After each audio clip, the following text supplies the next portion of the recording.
My name is Dhacday. I'm the chair Garissa Human Rights Network. I'm a member of Garissa Civil Society and also a member of Gender Technical Working Group. And we are here today to condemn and the incident happened in Ifo 2 camp and yesterday, whereby a mother who was pregnant died in food distribution. This is a very bad incident which happened. So we are here today to totally condemn the concerned agency, that is WFP and DRC. This incident was an incident which is was avoidable because we know as the policy of WFP that whenever they are distributing food in the camps, they are supposed to look at the issue of the elderly, the children and the pregnant women. But a mother died. And up to now, we have not seen or heard any statement condemning or talking about the issue by the Department of Refugee Services, and which is representing the Kenya government and also the UNHCR and other bodies which are in the refugee camp on issue of protection. So we want to condemn the incident which happened, and also our concern is the government, Kenya government, which is being represented at the camps, because the Department of Refugee Affairs are the custodian of the refugee camps. They are supposed to protect the vulnerable community refugees there. So I think our concern today is that the government of Kenya and the UNHCR, they are busy, and having meetings and also concern with the Shirika plan. Shirika plan is of no priority to the refugee camps. Refugees now, the vulnerable poor mothers are dying in food distribution. So what is the benefit of Shirika plan to the refugees and the host community? So I think, and our concern is we are condemning that incident, and this incident maybe have been happening even before, and it was being put under the carpet. So our UNHCR and the other protection, not only UNHCR, there are many other protection agencies within the camp, over 20 of them, and none of them has really and talked about the incident which happened to the mother. This is a life, 2 lives of a mother and a children who have died, and they have died only because of food distribution. That is a very unfortunate incident. So I'm here today and my other colleagues to condemn this incident, and thank you so much. Kim Shurie, I'm the Muhuri County Coordinator. We are gathered here today to condemn the loss of lives of a mother and her unborn child at Ifo 2 camp in the Daawo refugee complex.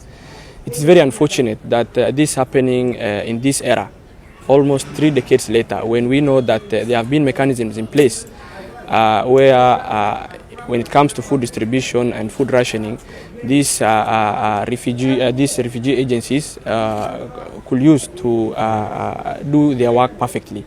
It is very unfortunate that we have many agencies working in the protection field in that camp that have not come out to condemn this issue yet, and it has taken now the efforts of other human rights groups within Garissa to first condemn this issue, and the WFP and the UNHCR agency and also the DRS. We want to know why they are not coming out to clearly put out why this happened in this era. Given that they are the ones who advocate for the safeguarding policies, the do no harm principle, where they are supposed to put the lives of those the less fortunate, those are the expectant mothers, people living with disabilities, the elderly, and all these people. So we are here to condemn the act that happened yesterday, and we are here also to put out a statement to this the UNHCR agency, the WFP, and also the DRS. To be more precise, that if no swift action will be taken by them, we are going to pursue even legal actions in our disposal. Thank you. My name is Fatuma Ahmed Badi, representing the human rights organizations in Garissa County and women's rights organizations. We are here to condemn the incident which has happened at the Daawo refugees camp. As the women's rights defenders, we are saying that this case which has happened was not even reported, and it's very unfortunate for even our international organizations who are based in the Daawo, because how many other cases are not reported? Sexual and gender-based violence cases are just happening and they are not reported. We are here to condemn, and we want to tell you that we are coming for you without fear or favor. You will see us on the grounds, and we condemn this incident which has happened. And women's rights are human rights, and children's rights are human rights. We are here to condemn. Thank you. My name is Mohammed Osman Ibrahim from Garissa Mediation Council, faith-based organization. We are condemning with total condemnation of the human rights violation which has happened yesterday, where a mother, Khadija Noor, a mother who was pregnant, was killed who died in the process of now looking for ration food in the Ifo Camp 2. Now, as faith-based organization and the civil society from Garissa County, we are here to condemn that incident because of the loss of the life of the mother and her daughter. Remember, we have a lot of stakeholders in the refugee camps. We have the host communities, we have leaders. I happen to work with Care International for a period of 10 years, from 92 to 2002. During the Care, I remember very well, they used to distribute the food very well with queues for different categories of people, special women, PDWs, and all this. But of late, after 30 years ago, we can see now that the issue of now considering the special needs people, the disabilities, the women, the children are not considered, and that's why we are losing lives. So we want now to ask the stakeholders who are concerned with the distribution of that food to compensate that mother. We are asking for justice of that mother to be paid her dues. Remember, we are refugees, they are refugees, but they have international obligation and rights which is protecting them. So we are asking as a civil society the right of that woman, her blood, to be compensated. We are asking for that, and we are making a follow-up. I represent Garissa Civil Society and Human Rights Network together with my colleagues here.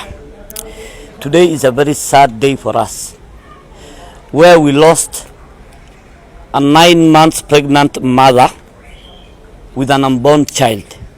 So it's double tragedy for us to lose a mother and her child in a carefree situation, which is due to lack of safeguarding in programming. This has happened and it was reported to us by our gender technical working group members in the refugee host community and the refugee area. Agencies working there have also communicated to us.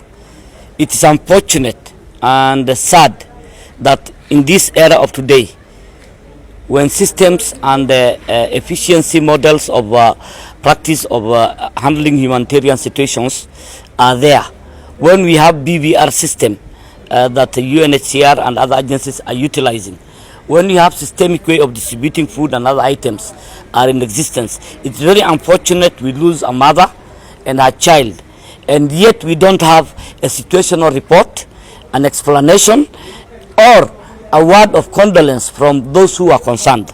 So on behalf of the civil society and my team here and our team here, we fully condemn the death and the occurrence of the death of this situation.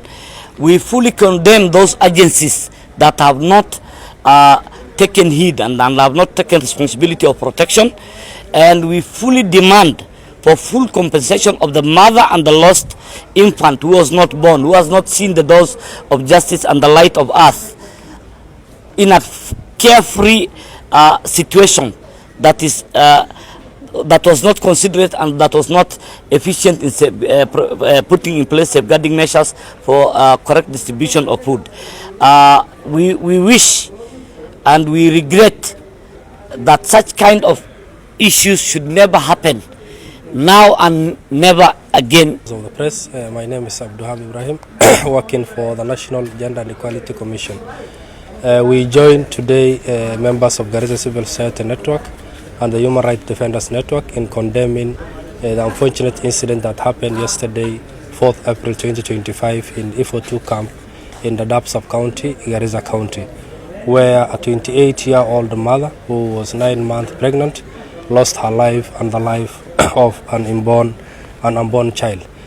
In 21st century, as the National Gender and Equality Commission, we condemn the loss of the mother, and we call upon the UNHCR, that is the UN agency mandated to protect refugees, and the Directorate of Refugee Services, which is the government agency mandated to protect refugees, to carry out a comprehensive investigation on this matter and submit a report on the status of why a 9-month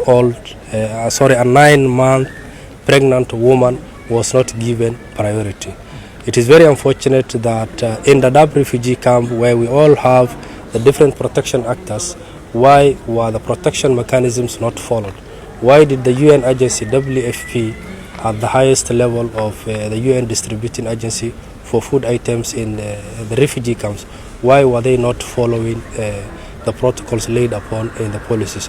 So as the National Gender and Equality Commission, we call upon the humanitarian agencies when doing humanitarian services to kindly consider priorities for the special interest groups, specifically lactating mothers, pregnant women, persons with disabilities, and the elderly, so that at least they can be given priorities when getting such services. We thank the different agencies for providing such services, but we call upon the actors to at least provide those protective mechanisms. So as a commission, we partner with all agencies, both at the government level and also at the civil society level, to protect and also advocate for the rights of special interest groups.